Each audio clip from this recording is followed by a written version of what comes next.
जो भी ज्ञान की तरफ बढ़ जाएंगे, जीवन के अंदर ज्ञान आ जाएगा तो वो अलौकिक शांति को वो प्राप्त कर लेंगे।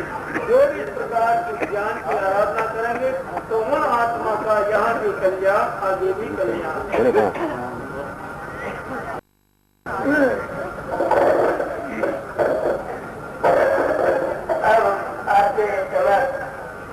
प्रभाजी महाराज एक गीति का बहुत ही मधुर शब्दों में अपने मुखारत से गीति का चित्र अपना प्रवचन प्रस्तुत करने आए आदरणीय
माता अलौकिक है, प्रकाशित है, विद्यमान है।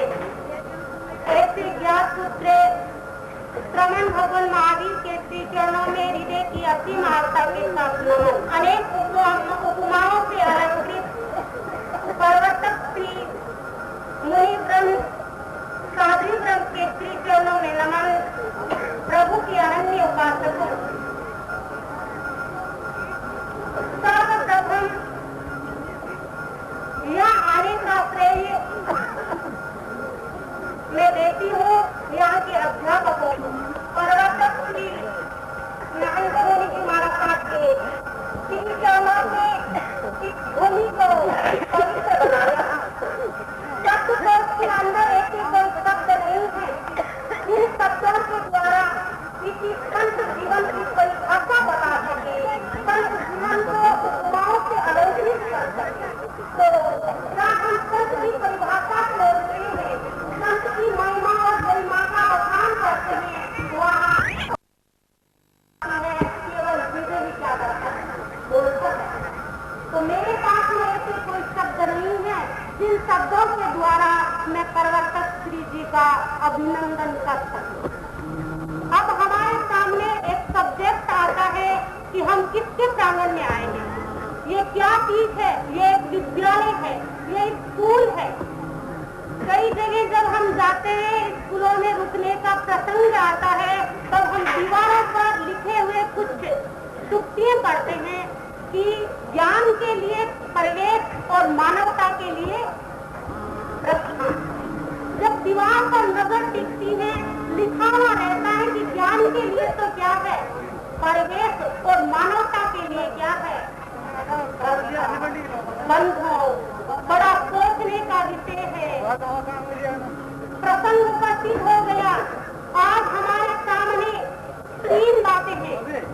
एक है शिक्षा, दूसरा है शिक्षक, तीसरा है शिक्षार्थी। शिक्षा अरे आवाज नहीं से जुड़ा हुआ एक शब्द है चारित्र। शिक्षा और सद चरित्र और सद शिक्षा का घनिष्ठ एक दूसरे के साथ में क्या है, संबंध है। जब तक सद शिक्षा प्राप्त नहीं होगी तब तक सद चरित्र का निर्माण नहीं होगा। उसका क्या है, गर्व है। आपने देखा होगा भारत आध्यात्मिक शक्ति का क्या है, देश है। आज तक देशों से विषय क्यों माना जाता है? क्योंकि भारत के जो भारतीय संस्कृति है, भारत के आध्यात्मिक व्यक्तियों ने, भारत के नागरिकों ने किसी राजा महाराजा की पूजा नहीं की, धन ऐश्वर्य की पूजा नहीं की।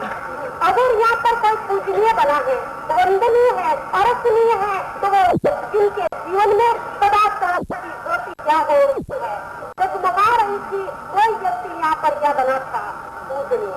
कैमरे के अंदर वो शक्ति होती है कि चाहे अच्छा या बुरा जो भी चित्र उनके सामने आएगा, वो चित्र उसके अंदर क्या हो जाएगा, अंकित हो जाएगा। तो बच्चे के अंदर सुसंस्कार डालने वाले भी हम हैं और कुसंस्कार डालने वाले भी हम हैं। तब शिक्षाओं से चाहे तो उनके जीवन को कल्पित कर सकते हैं और चाहे तो उस खिलते हुए कमल को, खिलते हुए फूल को, सुमन को हम मिट्टी के अंदर क्या कर सकते हैं, ला सकते हैं। क्योंकि बच्चे होते हैं वो अनुकरण किए होते हैं। एक व्यक्ति किसी के पास में पहुंचा और कहा, विचारों के पास में जाकर के अपनी शिक्षा का प्रकट की कि शरीर के अंदर सबसे कीमती वस्तु क्या है। क्या पूछा कि शरीर के अंदर सबसे कीमती वस्तु क्या है? वो ज्ञान योगी था। ज्ञान योगी होने के कारण उन्होंने कहा कि शरीर के अंदर सबसे कीमती वस्तु तो दिमाग है, क्योंकि दिमाग के द्वारा जो व्यक्ति होता है वो सब कुछ क्या कर सकता है, ग्रहण कर सकता है। तो कौन था? उन्होंने कहा कि शरीर के अंदर कीमती वस्तु हमारे दो हाथ है, क्योंकि इस हाथ के अंदर स्वर्ग की चाबी है और इसके अंदर क्या है, मौत की चाबी है। तो गुरुदेव ने फरमाया था कि हम चाहे तो यही पर स्वर्ग को बुला सकते हैं और चाहे तो यही पर मौत को क्या कर सकते हैं, प्रकट कर सकते हैं। अगर हमारे अंदर मानव गुण है तो हम स्वर्ग की स्थापना यहाँ कर सकते हैं और मानव के विपरीत गुण है तो नर्क बनते हुए क्या नहीं लगेगी, जीवन देर नहीं लगेगी। वो कर्ण मार्गी था। उन्होंने कहा कि सबसे कीमती वस्तु हाथ है, जिनके द्वारा क्या किया जाता है। तो आप देखिए बंधुओं, हमें तो ये तीनों वस्तुएं क्या हो रही है, मिल चुकी है। हमारे पास में दिमाग है, दिल है, वो हाथ है, तो हम पूरी वस्तुओं को चाहे तो अपने अंदर क्या कर सकते हैं, समावेश करा सकते हैं, ग्रहण कर सकते हैं। तो मैं आपको बता रही थी कि बच्चे होते हैं वो हमेशा अनुकरण प्रिय होते हैं। जितना कहने का असर नहीं पड़ता है उतना आचरण का क्या करता है, प्रभाव गिरता है। प्राचीन काल के अंदर देखते कि गुरुकुल होते थे, गुरुकुल के अंदर जो प्रगति की सुरंग गोद होती थी, उस गोद के अंदर छोटे बच्चे होते थे, वो क्या करते थे, अध्ययन करते थे। उनको भौतिक शिक्षा के साथ साथ लौकिक शिक्षा के साथ साथ में परलौकिक शिक्षा दी जाती थी, आध्यात्मिक शिक्षा दी जाती थी कि उनका जीवन कभी भटक नहीं सकता, कभी ठोकर नहीं लग सकती। वो अंधकार के अंदर जब बढ़ते तो उसके पास में ज्ञान रूपी सर्द लग जाती, पाप थी तो अपने रस्ते को वो क्या कर लेते। आज हमारी शिक्षा की कमी नहीं है, कमी है तो मानव गुणों की क्या है, कमी है। शिक्षा की प्रणाली दिन प्रतिदिन बढ़ रही है, लेकिन हमारे जो मानवता के लक्षण है, जो इंसानियत के लक्षण है, वो दिन प्रतिदिन उसकी नींव हो क्या हो रही है, कमजोर हो रही है। इसका उत्तरदायित्व किस पर है?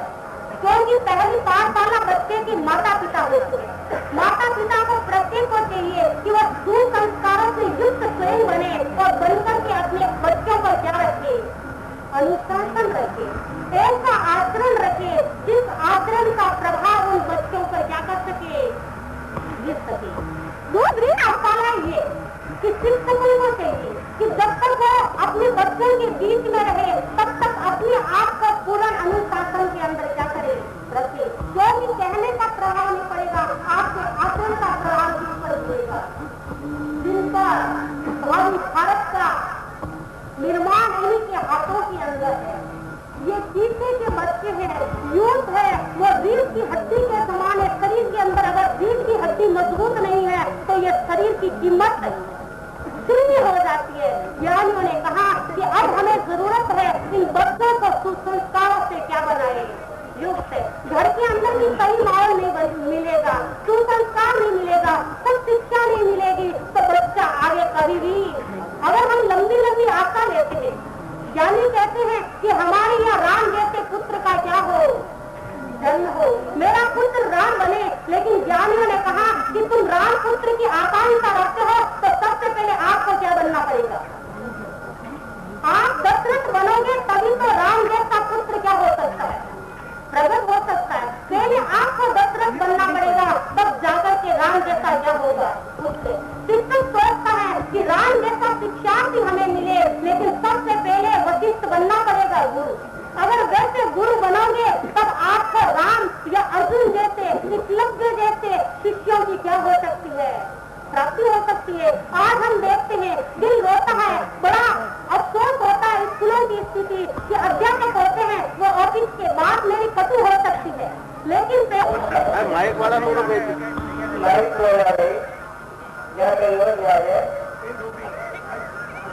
अभी मध्य प्रदेश चंद्रानी राजस्थान में मानव धर्म की बात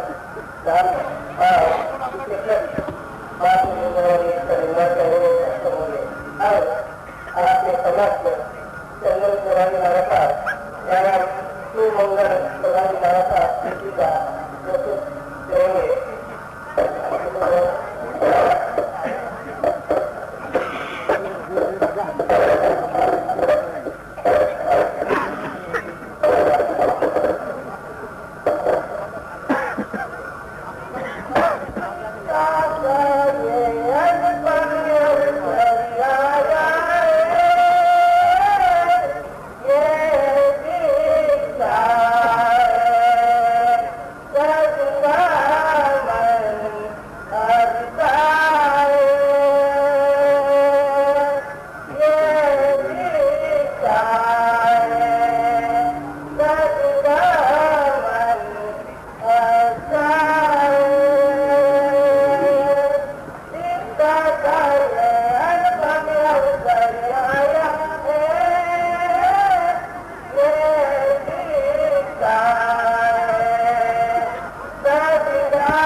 संयम लेने आई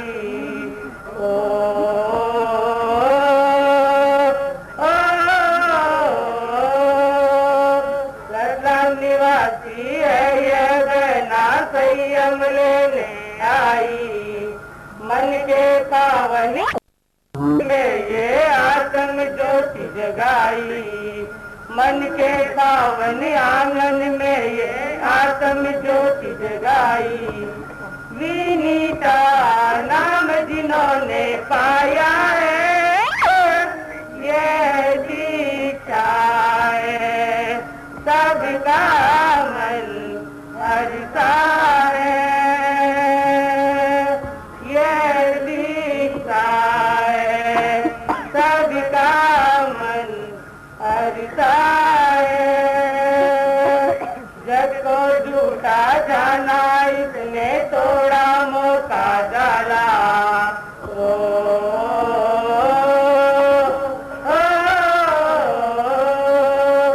जग का झूठा जाना इसने तोड़ा मौका डाला। वीर प्रभु और श्रवण संग का पिया अमृत प्याला, वीर प्रभु और श्रवण संग का पिया अमृत प्याला। तेरा के बाद का तुम पर आया है ये दीक्षा है, सबका मन हरता है ये दीक्षा है, सबका मन हरता है। दीक्षा का ये अनुपम अवसर आया है ये दीक्षा है, सबका मन हरता ये दीक्षा है, सबका मन हरता है। गुरु चरणों में आकर पूरी से बनाए।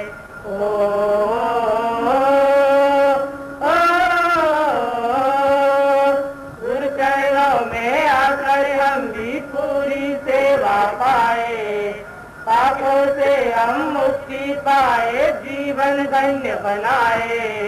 पापों से हम मुक्ति पाए, जीवन धन्य बनाए। ऐसा शुभ संकल्प सैनिक को आया है, ये दीक्षा है सबका मन हरता है, ये दीक्षा है सबका मन हरता है। बड़ा पूरा परिवार छोड़कर सबको सबक सिखाए।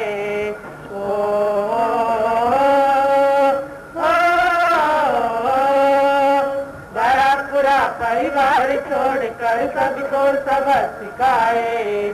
दौलत को छोड़कर संयम पति अपनाए, धन दौलत को छोड़ करके संयम पति अपनाए। माता पिता का नाम इन्हें चमकाया है, ये दीक्षा है सबका मन हरता है। पति महेंद्र मुनि की सम्मुख में पधारे।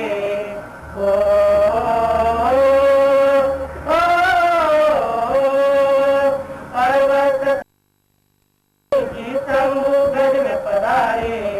साधु साध्वी अन्य पूज्य सब भाव सुन रखवारे। साधु साध्वी अन्य पूज्य सब भाव सुन रखवारे।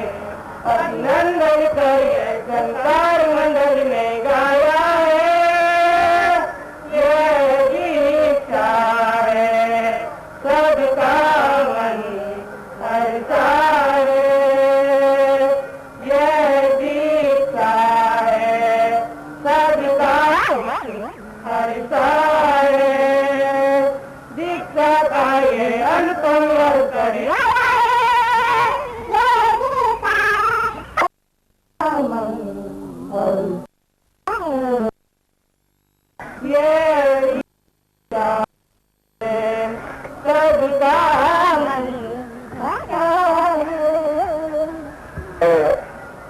वासी प्रेरणा भूमिका आई है, समूह की पावन हुई है।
जो कि मेरे गुरु को अपना गुरु बना ले।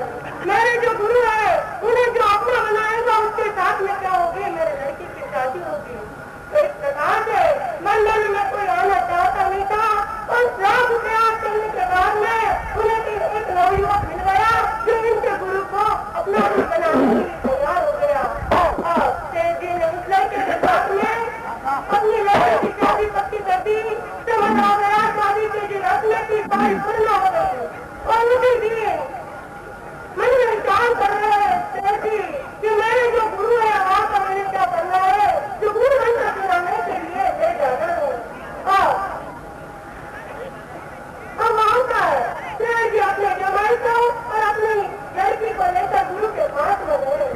अब वहाँ पर गुरु ने गुरु मंत्र दिया, वो लड़का बड़ा चालाक था। तो गुरु मंत्र सुनकर वो पूछ रहा है कि गुरु जी आपने मंत्र तो मुझे दे दिया, पर यह तो बताइए इस मंत्र का फल क्या है, इससे क्या प्राप्त होगा। तो महात्मा जी कह रहे बेटे इससे तो तुम्हें स्वर्ग की प्राप्ति हो जाएगी, ऊंचे ऊंचे स्वर्ग तुम्हें मिल जाएंगे। अब यह सुनकर लड़का सोच रहा है कि बात तो ठीक है, मुझे इनके गुरु मंत्र से क्या हो जाएगी, स्वर्ग की प्राप्ति हो जाएगी, अच्छे सूर्य साधन मुझे मिल जाएंगे। तो खुश हो गया और सोच रहा है कि ये गुरु ये महात्मा अपने चालाक है तो मुझे भी इनका जवाब बराबर देना है। जब वो अंदर करके जाने लग गया तो महात्मा ने कहा कि बेटे मैंने तुम्हें गुरु मंत्र तो दे दिया, लेकिन अब कुछ गुरु दक्षिणा भी रखो, क्योंकि गुरु के चरणों में तो गुरु दक्षिणा रखनी पड़ती है। वह लड़का कह रहा है कि बात तो आपकी ठीक है, आपने मुझे गुरु मंत्र दे दिया और उसके बदले में आपको मैं बम्बई का राज्य दे रहा हूँ, आगरे का राज्य दे रहा हूँ। अब इस बात को सुनकर वो गुरु तेज हो गए, क्रोध में आ गए, कहने लगे कि बम्बई आगरा का तेरे बाप में है, मुझे दे रहा है। अब इस बात को सुनकर वह नवयुवक भी कह रहा है कि स्वर्ग और मोक्ष की प्राप्ति का आपके बात की जो आप मुझे दे रहे हैं। इस प्रकार से हमें सोचना होगा, समझना होगा कि ऐसी उद्दंडता ऐसी चालाकी गुरु और शिष्य दोनों ओर से चल रही है। लेकिन हमें मन में विचार करना है कि गुरु कोई मार्ग देने वाले नहीं होते हैं, मार्ग बताने का कार्य अवश्य करेंगे, पथ दर्शन का कार्य में अवश्य करते हैं, जलना हमें प्रेम को होगा, गुरुजात की ज्योति को हमें जलाना होगा। लेकिन सबसे पहले जो मार्ग बताने का कार्य करते हैं ये हमारे लिए पूजनीय और आदरणीय अवश्य होते हैं। इसीलिए मुक्तकार ने भी कहा है कि गूंगा इंसान गीत गा नहीं सकता।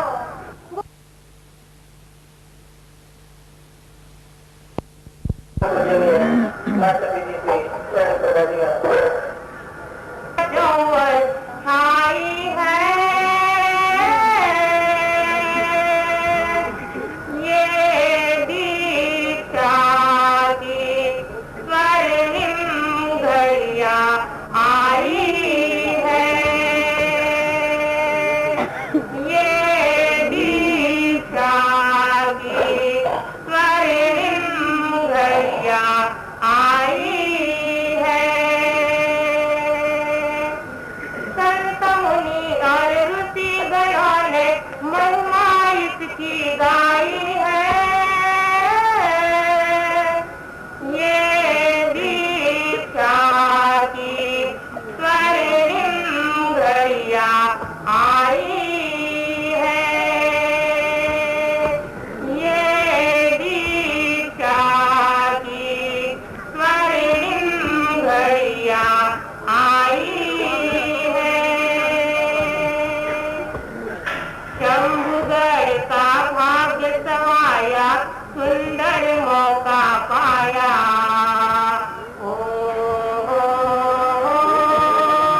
ज्योत जलाई।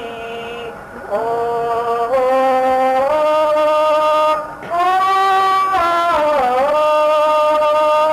तीर्थंकर और चक्री ने भी संयम ज्योत जलाई। कई आत्मा चलकर उस पर मोक्ष गति है पाई। मुक्ति पाने का है साधन सुखदाई। ये दीक्षा की स्वर्णिम घड़िया आई है। ये दीक्षा की स्वर्णिम घड़िया आई है। महल गुरुवर कृपा किरण से सीता आगे बढ़े।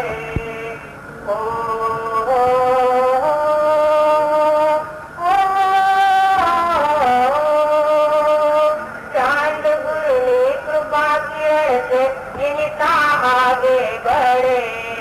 भौतिकता को छोड़ करके संयम पथ पर चढ़े। अभिनंदन की वे रावण को भाई है। ये गीता की स्वर्णिम घड़िया आई है। ये गीता की स्वर्णिम घड़िया आई है।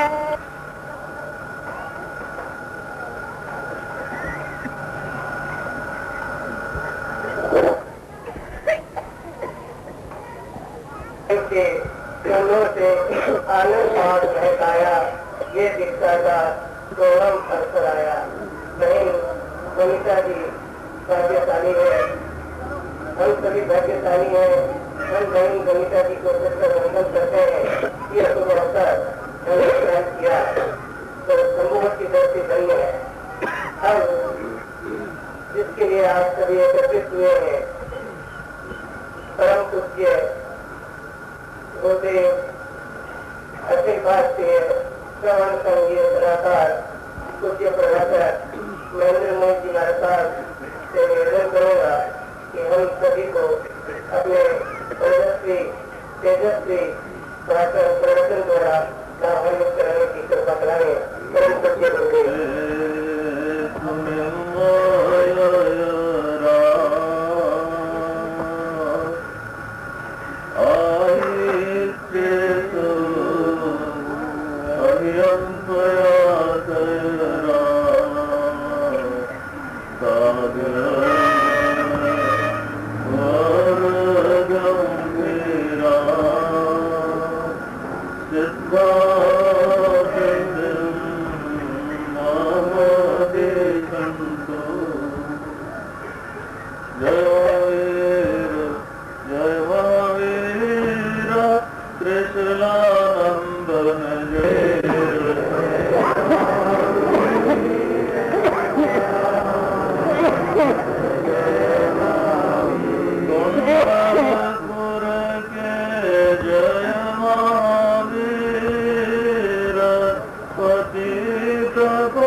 मंगल में परमात्मा भगवान वीतराग महावीर के द्वारा प्रस्तुत एक महत्वपूर्ण सूत्र उभर करके आया कि चरण गुण विप्पहीणो बुद्धि सुबहुम पी जानन। तो आज से 2500 साल पहले जो पामापुरी की सभा, पामापुरी का जो समूह था, उस समूह शरण के अंदर महावीर ने एक बहुत बड़ा चिंतन दिया था, बहुत बड़ी एक दृष्टि दी थी, बहुत बड़ा एक विचार दिया था कि चरण गुण विप्पहीणो बुद्धि सुबहुम पी जानन। तो कोई भी व्यक्ति बहुत कुछ जान ले। अब बैठ जाओ, गड़बड़ी मत करो, फोटो तो हो जाएंगे अपने ढंग से ले। चरण गुण विप्पहीणो बुद्धि सुबहुम पी जानन। तो अर्थात बहुत कुछ कोई जान लेता।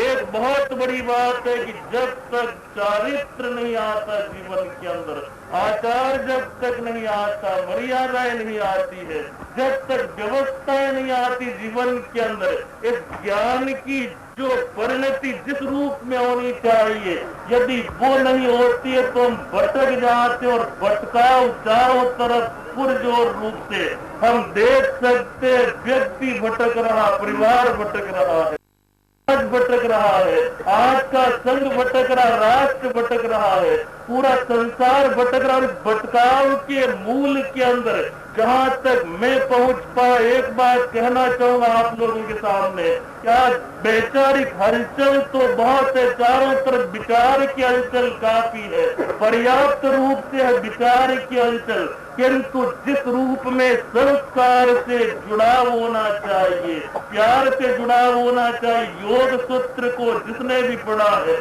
वो जानता अच्छी तरह से कि योग सूत्र के अंदर 3 बातों की तरफ एक इशारा किया था आचार्य ने, मनीषी आचार्य ने इशारा किया था कि एक नाभि केंद्र होता है, दूसरा हृदय केंद्र होता है और तीसरा आज्ञा केंद्र होता है। निरस्मत समझना, इस विषय को, योग सूत्र को एक बार में पढ़ रहा था और योग सूत्र के प्रवक्ता ने बड़ी ऊंची बात कही थी कि एक है नाभि केंद्र प्रत्येक व्यक्ति के पास में, आपके पास में भी है, बहनों के पास में भी है, जो 5 पर बैठे हम लोग, हमारे पास में भी है, प्रत्येक के पास में 3 बातें हैं।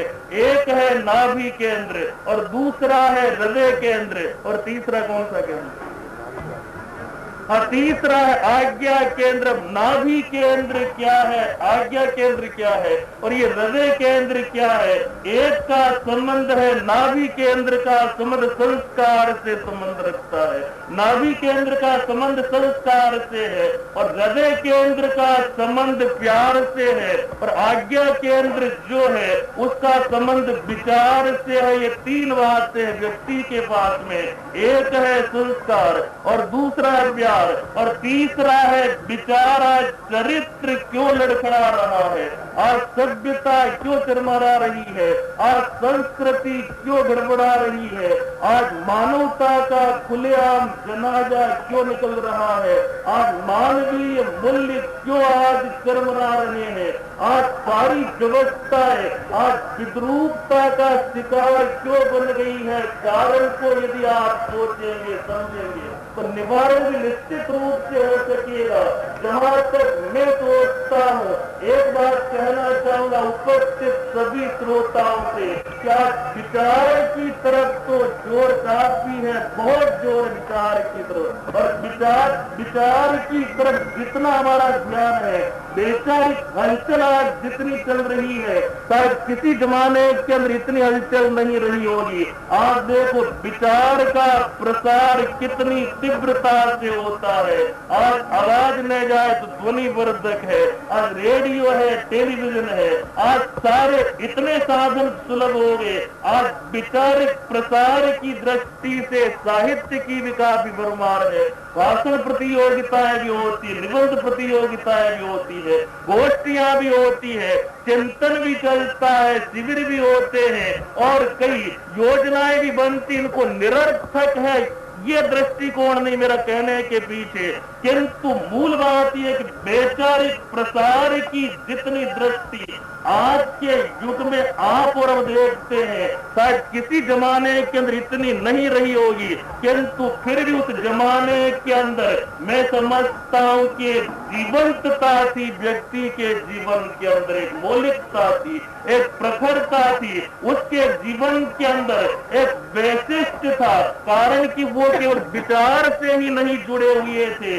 संस्कार उनके पास में था, प्यार उनके पास में था, इसीलिए परिष्कार आया, निखार आया, उनके जीवन के अंदर एक बहार आई, वो बहार आई कि कभी भी जा नहीं सके। आज वैचारिक हलचल तो बहुत है, काफी हलचल है, किंतु कोई विचार की हलचल तब तक भाइयों जीवन को संवार नहीं सकेगी कि जब तक इसके साथ में संस्कार नहीं होगा, जब तक प्यार नहीं होगा। आज विचार हमको केवल बौद्धिक दृष्टि से विद्वान बना सकता है, हम ज्ञानी है इस अर्थ में हमारे को प्रस्तुत कर सकता है, किंतु संस्कार के अभाव में जो विचार आता है वो केवल पुस्तकी विचार हमारे बाहरी परिवेश को जरूर प्रभावित कर सकता है, किंतु चरित्र नहीं आ सकेगा। चरित्र के लिए संस्कार की जरूरत है, और वो संस्कार जब तक जीवन के अंदर नहीं आएगा, कैसे जीवन बनेगा? ये भारतवर्ष की जो संस्कृति, भारतवर्ष की परंपरा है, ये मूल में यही बात कहती। पलने के अंदर बच्चा झूला करता था, मदानसा जैसी महान सन्नारियां बोलो क्या गाती थी। बहनों तुम्हारे से भी कह तो कुछ बहनें गड़बड़ी कर रही है, बीच के अंदर बातें चल रही है, और शायद बातें न करे तब तक इन बहनों का खाना भी क्या नहीं होता। कारण भी हमारी महान देवी आई बढ़ाती है, और समाज की कहानी भी बिगाड़नी है, तुम कौन बिगाड़?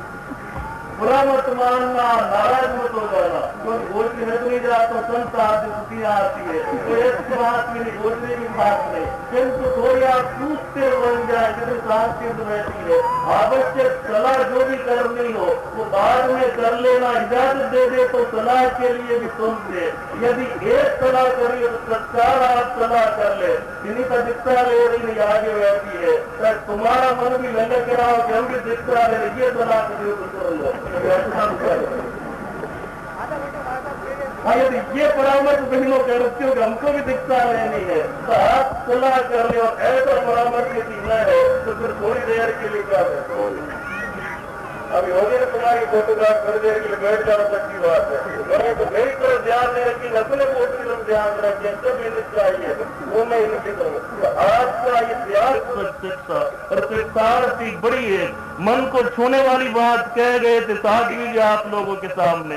आज का संकट जबरदस्त रूप से मैं यदि समझ पाया तो यही है कि आज बुनियादी एक भूल चल रही है, जबरदस्त भूल चल रही है। और कई बार मैं कहा करता हूं कि सभी कुछ हो रहा है इस तरक्की के जमाने में, सभी कुछ हो रहा है इस तरक्की के जमाने में, मगर ये क्या गजब है कि आदमी इंसान नहीं बनता, सब कुछ हो रहा है आज के संसार के अंदर, किंतु इंसान को बनाने का जो कार्य है, आज मानव को बनाने की मशीन ठप होगी ये कह दे तो अतिशयोक्ति की बात नहीं। आज तो कारखाने बन रहे हैं, सड़कें बन रही है, स्कूलें बन रही है, इमारतें बन रही है, और काफी भौतिक निर्माण की और पुरजोर शक्ति और क्षमता लगाई जा रही है, किंतु चरित्र निर्माण जिस रूप में होना चाहिए, हमारा ध्यान कितना है? ध्यान तो उन महान सन्नारियों का था, उन महान व्यक्तियों का था कि पलने के अंदर बच्चे झूला करते थे, और झूलते हुए बच्चों को लोरियां गा करके सुसंस्कृत करने के लिए, उनके जीवन को परिष्कृत करने के लिए, वो कहीं भटक न जाए, वो कहीं अटक न जाए, इस दृष्टि से पुराने जमाने की महिलाएं क्या गाया करती थी। बहनों सुनना तुम भी समाज को, आपसे को आप भी सुनना, पुरानी महिलाएं बच्चों को ढालने के लिए क्या गाया करती थी कि शुद्धोति बुद्धोति निरंजनोति संसार माया परिवर्जितोति। कितने अद्भुत बात है कि अरे मेरे लाल तो झूल रहा पुलने के अंदर, किंतु मैं तेरे एक बात कहती हूँ कि मेरा जो मातृत्व है तभी मैं धर्म में समझूंगी, तभी सार्थक समझूंगी। तभी में गौरवान्वित जीवन की एक अनुभूति अपने भीतर के अंदर कर सकूंगी कि तू किस तरह से अपने आप को बेदाग रख लेगा। शुद्धोसी बुद्धोसी निरंजनोसी संसार माया परिवर्जित होती। ऐलान तू शुद्ध है, तू बुद्ध है, तू ज्योति स्वरूप आनंद स्वरूप है, निरंजन है और आज की माता है। सच सच कहना बोलो, संस्कार देने के लिए क्या बोलती है। एक स्थान पर मैं जा रहा था भाइयों, और उधर से हम गए, बच्चा रो रहा था, और बच्चा जब रो रहा था और थम नहीं रहा था, रोते हुए उसके आंसू नहीं थम रहे थे, तो तत्काल उस बहन ने एक बात कह दी कि देख बेटा चुप हो जा, रोना बंद कर दे, अन्यथा देख महाराज आ रहे अभी पकड़ करके ले जाएंगे। मतलब क्या कह रही हो, महाराज हमारे पकड़ करके ले जाएंगे। और महाराज फिर संत सतियों को तो आपने पकड़ने वाले ही तरफ के अंदर उसके जीवन की मानसिकता ही उस तरह की बना दी, तो विनीता की तरह कौन आगे आएगा। हाँ, इनके समर्थमल जी जो पिता है उन्होंने संस्कार दिए हैं, पुष्पदेव जो माता है उसने संस्कार दिए हैं। मैं तो आपसे कहूँ कि ऐसे संस्कार से आप भी जुड़ो। आप कहोगे कि महेंद्र मुनि को चेलों का लोभ हो गया, इसलिए कह रहे चेले की मुझे कोई जरूरत नहीं है। मैं तो एक बात कहता हूं कि जीवन की मूलभूत जो व्यवस्था है उस व्यवस्था से जब तक हम अपने आप को नहीं जोड़ेंगे, इस जीवन के अंदर जो एक गौरवशाली वातावरण उभर करके आना चाहिए, आ नहीं सकेगा।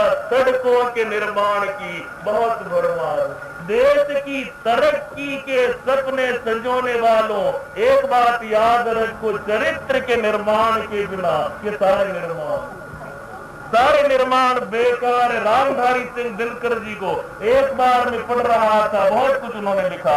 एक बात उन्होंने लिखी थी, चरित्र इस निर्माण के अंदर अवरोध क्यों है, समस्याएं क्यों है, गड़बड़ियां क्यों है। एक बात उन्होंने लिखी थी कि तर्क से तर्कों का रण छिड़ा, विचारों से लड़ रहे विचार, तर्क से तर्कों का रण छिड़ा और विचारों से लड़ रहे विचार, और ज्ञान के कोलाहल के बीच डूबता जाता है संसार, और उसका उल्टा परिणाम बुद्धि का जो जो बढ़ता जोर, आदमी के भीतर की सिरा होती जाती है कठोर। ये स्थिति बन रही है। और बौद्धिक हलचल तो बहुत है, विचारों की हलचल बहुत है, किंतु अंतःकरण जिस तरह से स्पंदित होना चाहिए, जिस तरह से जंकृत होना चाहिए, तो आचार्य के बिना कभी भी आ नहीं सकेगा। और ये चरित्र भीतर से आता है।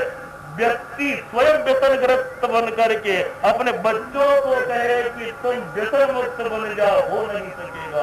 आप झूठ बोलते हो और उन्हें कहो कि तुम सच बोला करो, कभी वो नहीं सकेगा। आप गाली निकालो और उनसे आप किसी थाली की अपेक्षा करो, मधुर थाली की अपेक्षा करो, ये कभी भी संभव हो नहीं सकेगा। श्रेष्ठता से जुड़ाओ, पहले व्यक्ति का स्वयं का हो, और वो स्वयं का कब होता है कि संस्कार का हम महत्व समझ करके संस्कार से अपने आप को जोड़े। कई बार मेरा मन रोता है, कई बार विचार के अंदर जब खोता हूँ तो लगता है कि जिस भारतवर्ष ने भाई विश्व को चरित्र की प्रेरणा दी थी, आचार की प्रेरणा दी थी, और लोग इस भारतवर्ष से सीखा करते थे कि कुछ आचार भी सीखना हो, चरित्र यदि सीखना हो तो कौन से देश से सीख, जिसे हम भीतर कहते, अंतर कहते हैं, उस आंतरिकता को एक बार हम जगाने की कोशिश करें कि सत्यम शिवम सुंदरम, या यूं कह दो कि तमसोमा ज्योतिर्गमय,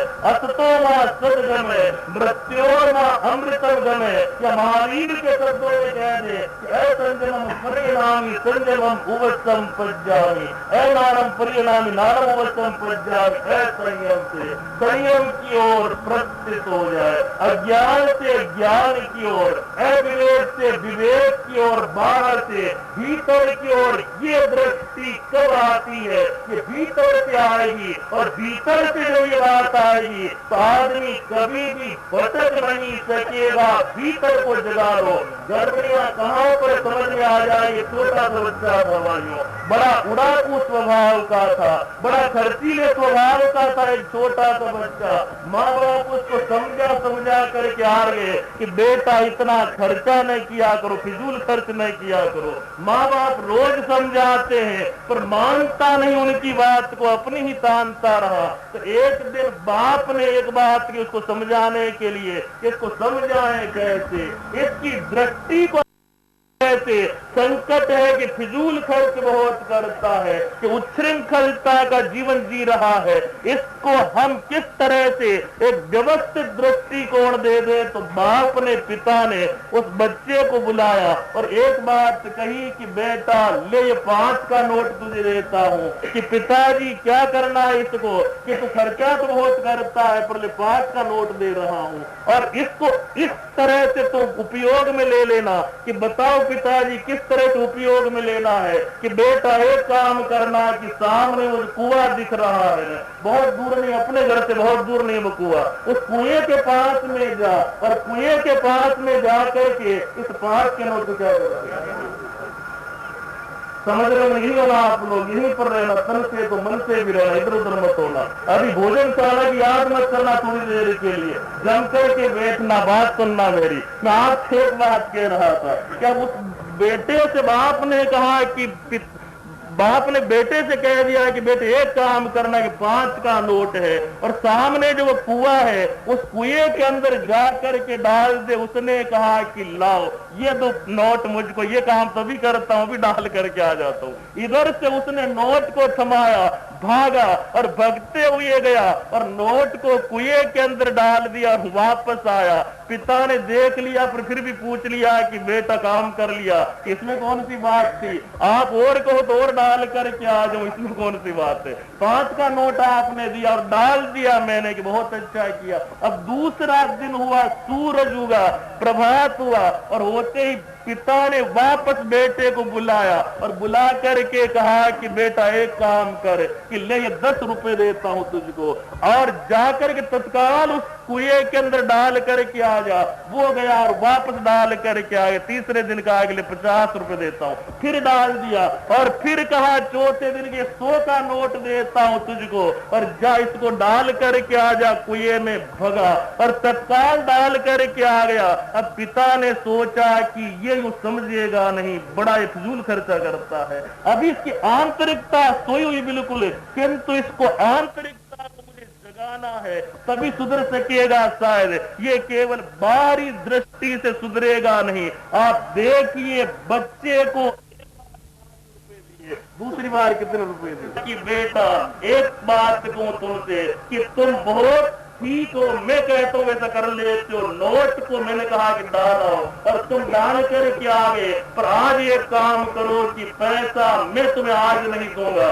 तुम एक काम करो कि रोज तो मैं ही में कमाता हूँ और मैं ही में दुकान के ऊपर बैठता हूँ, मेहनत सारा श्रम सारा संयोजन मेरा होता है, पर बेटा आज थोड़ा दुकान पर जाओ और तुम भी थोड़ा कमा लो ना। आज तुम कमाओ, हम नहीं कमाएंगे। आज कमाना तुमको है कि मैं जाता लो मैं कमाता हूँ। अब बच्चा गया दुकान पर, अब कमाया किस तरह से जाता है कि तो महाजन लोग अच्छी तरह से जानते हैं, मुझे कहने की जरूरत नहीं, कमाने के लिए मुझे कहने की जरूरत नहीं। और मैं कह दूं कमाने की कला आपको बता दूं, तभी कहोगे कि बाप जी पूर्ति करो, दूसरी बात से छोड़ो, कमाने की बात बता दो। मतलब संतों के पास में आते इसीलिए हो, किंतु और महाजन लोग तो बड़े प्रबुद्ध होते, बड़े जान की मुलाकात होती ही नहीं वैसे ही, किंतु भगवान के भी सपने के अंदर मिल जाए तो वहां पर भी आपके धंधे दृष्टि बोले क्या चलेगी, इनको भी ठगने की बात होगी। हमारे को दूसरों को ठग लो तो क्या बात है, बुरा मत मानना। मूल बात क्या है, क्या कह रहा था आप लोगों ने?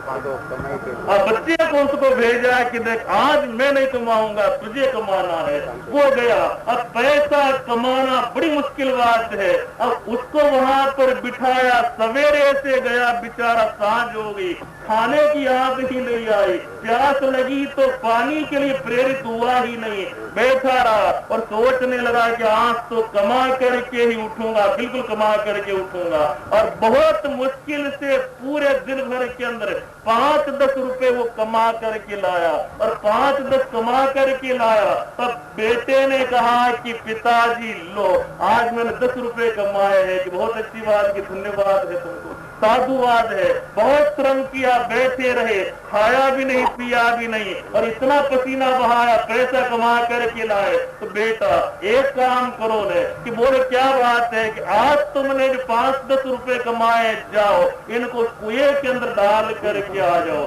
ये बात कौन कह रहा है? अब पिता कह रहा हूं उनसे कि जाओ, तुम जाओ कुएं के अंदर डाल करके आ जाओ। अब बोलता ही नहीं, कुछ तोलता बोल नहीं रहा है, कुछ तोल रहा है पर जबान खोल नहीं रहा है। तो उसी समय उसको टटोलते हुए देख करके तत्काल पिता ने कहा कि क्या सोच रहा है तू, इसमें क्या सोच रहा है? मैं जब तुझे पैसा देता कि डाल करके आ तो 1 मिनट सोचता नहीं था, और आज मैं कह रहा हूं तुझे कि जा तू उसको डाल करके आ जा, तो तू सोच रहा है, जाता नहीं है। आज तेरे पैर जाम क्यों हो गए? तो उस समय वो कहता है इनको कैसे डाल दूं? तो उन्होंने कहा कि इतने तो डाल दिए, इतने दिन हमने दिए तुझको, तूने डाल दिए कुएं के अंदर, बोल आज क्यों नहीं भगता है? तो वो कहने लगा कि पिताजी नहीं, मैं नहीं जाऊंगा। तो उसने कहा कि ले, मैं अपनी जेब से निकालता हूँ, 10 रुपए तुझे देता हूँ और जा इनको डाल कर क्या तू कमा करके उनको यदि नहीं डालता है तो इनको डाल करके आ जा। उस समय भी वो सिर लाने लगा कि नहीं, मैं नहीं डालूंगा। अब क्या कारण था, वो क्या क्यों इनकार कर रहा था? उसने कहा कि तेरे नहीं डालता है, तूने मेरे डाल देने कहाँ दिक्कत है? वो बोलता है कि नहीं, मैं नहीं डालूंगा। तो उससे पूछा गया कि वजह क्या है? बच्चा बोलता है कि मैं अच्छी तरह से समझ चुका हूँ, भीतर मेरा जग चुका है कि कितने श्रम से कमाया जाता है, तो उसको किस तरह से हम गमा दें। तो आज जितने निर्माण के ये प्रस्ताव आ रहे हैं, मेरी अपनी मान्यता है कि बहुत बौद्धिक, स्थूल बौद्धिकता से आते हैं, आंतरिकता से जब तक कोई भी प्रस्ताव नहीं आएगा, प्राण का संचार या चेतना का संचार कभी भी हो नहीं सकता। केवल बच्चों को न कोसो, अभिभावकों के बहुत बड़े दायित्व है, भाइयों प्रशिक्षकों के भी बहुत बड़े दायित्व है, आज की जो शिक्षा पद्धति है उसके भी बहुत बड़े दायित्व है, और साधु साधियों की भी बहुत बड़ी जिम्मेदारी है।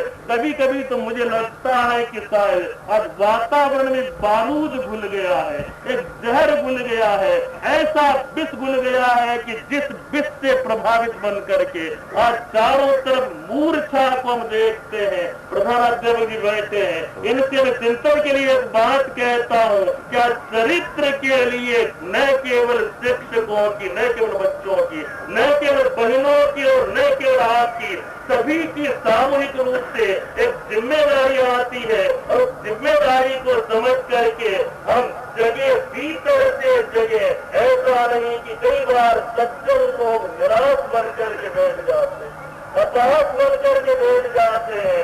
उनके मन को जब पढ़ते हैं तो टूटा टूटा मन है उनका, बिखरा बिखरा मन है, उखड़ा उखड़ा मन है। केवल लोग बोल देते कहते तुम्हारे चरित्र के लिए, किंतु हम क्या करें? अकेला चना भार नहीं बोल सकता, बोलते और कहावतें गढ़ रखी है, इतनी कहावतें गढ़ रखी है कि अकेले हम क्या करें? कभी आदमी बोलता है कि कलियुग की हवाई ऐसी है, कभी बोलता है कि पाठ महारा ही ऐसा है, हम अकेले क्या करेंगे?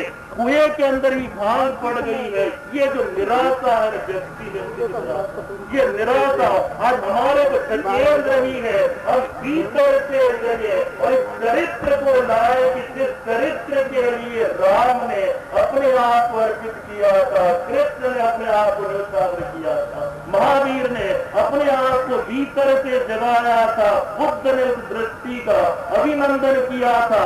वो बात यदि जीवन के अंदर आ सकी तो बात बनेगी, अन्यथा आज जो खुल करके पतन हो रहा है उसको देख करके कईयों को कहने के लिए मजबूर होना पड़ा कि आजकल के इन छात्रों की बात को छोड़िए, आजकल के छात्रों की बात को छोड़िए और खड़े खड़े इनको तो दूर से हाथ जोड़िए, बोलते हो कई बार कि आज शंभूगढ़ की हालत नहीं, बदनौर की हालत नहीं है, आसींद की हालत नहीं, छोटे गांवों के अंदर वो पवित्रता फिर भी मिल जाएगी। पर महाविद्यालयों की स्थिति आज क्या है? आज अखबारों की सुर्खियों से आप गुजर जाइए, आपको लगेगा कि छात्रों के हाथों कई प्रोफेसर और शिक्षक लोग पिट गए और भाइयों दूरियां बढ़ गई। बोलो ये स्थितियां क्यों है? कई बार मैं सोचता हूं कि कहीं रेल के डिब्बे जलते और कहीं पोस्ट ऑफिस जलता, कहीं रेल के डिब्बे जलते और कहीं पोस्ट ऑफिस जलता और कहीं बैंक के ताले टूटे और प्रकट द्रोह यहाँ पलता।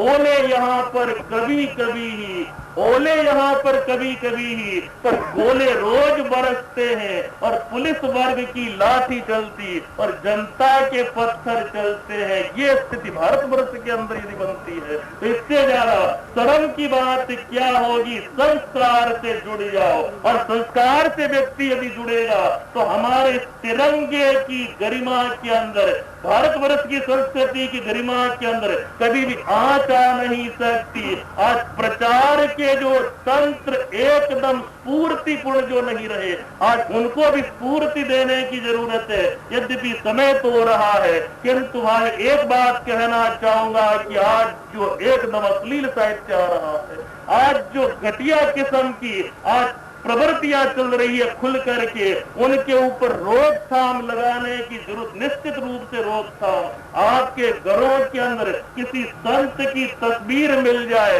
तो आपकी मानसिकता कैसी है? महाजनों मेरी तरफ देखना, उधर मत देखो। आपकी मानसिकता कैसी है स्वयं की, या कैसी बना दी गई आचार के नाम पर, आचार के नाम, चरित्र के नाम पर कि ये तो शीतलाचार है, कि उत्कृष्टाचार, किसी महाराज की तस्वीर आ गई या किसी ने ले ली। मैं इसका समर्थक और विरोधी नहीं हूं, मूल बात एक कह रहा हूं कि संत की कोई फोटो यदि है तो कौन सी गड़बड़ी की बात होगी? पूजने के लिए नहीं, परिचय के लिए कोई होगी तो कोई दिक्कत की बात नहीं, किंतु संत की फोटो के लिए एक बार किसी घर के अंदर झगड़ा हो गया, जबरदस्त झगड़ा हो गया। मैंने कहा किस बात के लिए झगड़ा हो गया? तो जो बहन आई ना, उसके घर आंगन के अंदर शादी होकर के जो बहन आई उसकी श्रद्धा थी अपने गुरु के प्रति, उसने फोटो लगा दिया अपने गुरु का वहां पर, तो वहां का परिवार था दूसरी परंपरा का, उसने कहा कि देख ये फोटो नहीं लगेगा, फोटो लगेगा मेरे महाराज का।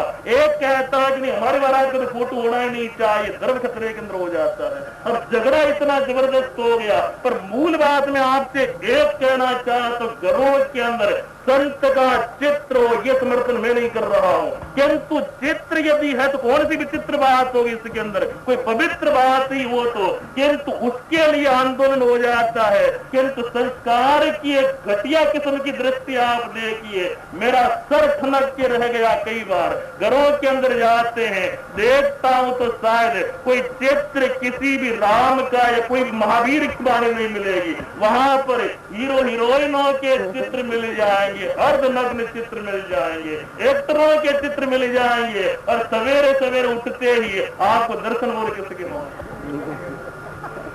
किसके दर्शन होते तो दिमक लगी हुई मिलेगी, धूल जमी हुई मिलेगी, और प्रतिलेखन वैसे हमारा तो नियत सुबह भी हो शाम को भी हो, सातों की समाचारी है, हम तो ध्यान रखते ही है और न रखे तो आप